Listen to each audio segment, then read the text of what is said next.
If you care more about being elite than being normal, this video is exactly for you. Because everyone on YouTube talks about the sets, the reps, the mechanical tension, but nobody, absolutely nobody, talks about the real price tag of the top 1% physique. Because most guys in the gym, especially teens, think the hard part is the actual lifting. It's not. Lifting is the easy part.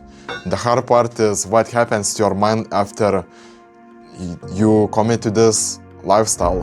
The hard part is the isolation, the doubt, the cost of separation, body dysmorphia, and so on. You know, they max out their bench every week, but they never max out their mind.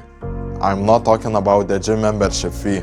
I'm talking about the mental and social toll. Because if you want to look like the top 1%, you cannot be like the rest 99%. You cannot do the stuff that they are doing, so you can achieve the results that they can't. In this video, we are going to cover 3 specific changes you will go through. Stage number 1, the isolation. Stage number 2, the body dysmorphia. And stage number 3, why this thing is actually worth it. Alright, stage number 1, the isolation. So here's the thing, you don't just end up alone, you choose it actually. And I realized pretty early on my life that average friends lead to an average life. Think about your circle right now. What do they want to do? They want to play for 6 hours till 3 a.m. They want to eat garbage food, and they want to go to parties that don't get you nowhere. And look, I wasn't. I wanted to grow, so I made a choice that most teenagers are too afraid to make. I stopped answering the text immediately. I stopped going to parties and eat junk food. Picture this scenario. It's Friday night, 10 p.m. Everyone's partying while me, I'm in the garage gym grinding with my barbell and my only mind. Pretty lonely at first, yeah. So yeah, most people would feel depressed, like actually depressed. But let's be real with you. That's where I saw all the gains coming. Let me take you to my story a bit. So basically 2 years ago, my dad decided to make this home gym for me. And I started absolutely grinding there. Like, you know, there is all the basic stuff. Pull-up bar, dips machine, bench press, squat bar that you can see, but there is a lot of simple stuff and I can work all my body parts there.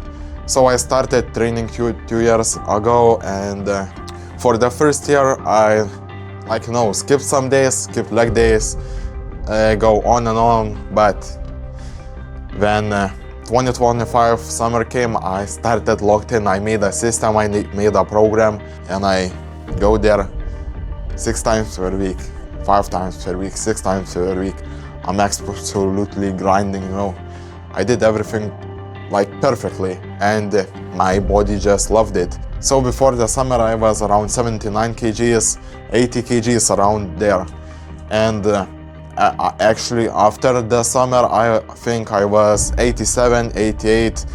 So 88 kgs in 3 months, in 2.5 actually, because yeah, in 2.5, 8 kgs of mostly muscle. I all achieved in this garage gym.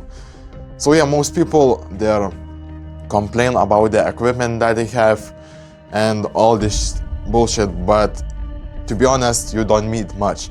If you have your body weight, you can do exercises, alright? Alright then, well, stage number 2, the body dysmorphia. At 15 years old, I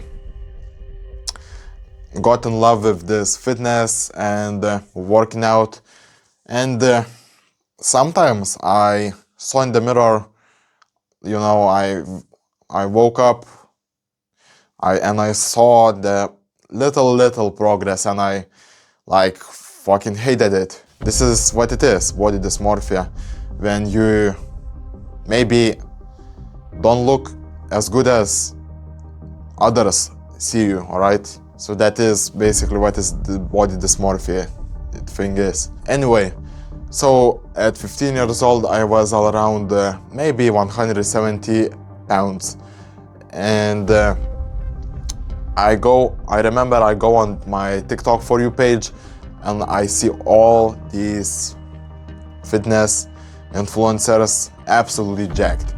Veins popping out of even abs, fucking double biceps, legs big as like trees, and so on and so on. And let me ask you, where do you think this body dysmorphia thing come to my mind? So it came from my insecurity because I was comparing the Greek gods, the fitness influencers, the anime characters that were literally on another level, a lot older, a lot bigger, and there is, to be honest, nothing to compare to. Never compare yourself to anyone.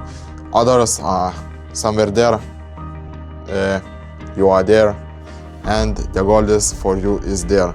This is your path, and they're on another level. Don't fucking compare yourself to anyone. And honestly, the satisfaction is what keeps you hungry. It's basically like a fuel. If you were satisfied, you will stop. You will stop pushing the mechanical tension. So embrace that dysmorphia, but don't let ever break you. Use it to your advantage. Finally, let's talk about literal cost, the sacrifices that I have to give up on. I gave up on pizza night every Friday. I gave up on gaming marathons till 4 p.m. I gave up on junk food. People tell me all the time, you missed out. You live only once. But here is the twist. It was absolutely worth it. Because I didn't lose anything, I traded it to a physique that, let's be fair, a lot of, like 99.9% of gym goers can't achieve. While they were building memories that fade in a week, I was basically building a body that lasts for the rest of my life. When I walk into a room, I don't need to establish a discipline. It already shows the physique, the freaking physique. And every rep has a purpose. Every missed Friday night was a deposit to this physique. And look, bro, you need to change your mindset from sacrificing to investing it.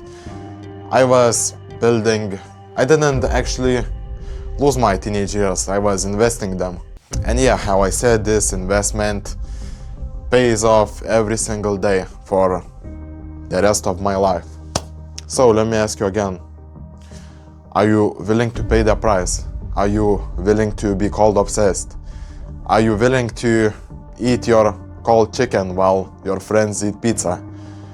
If this made sense and you want to pay the cost of looking exceptional, then you're in the right place. Because I'm sharing the best tips and also applying to myself to look like this at 16 years old, and I'm also sharing some motivational videos like this one. So subscribe, and man, I'll see you in the next video as always. See you, bro.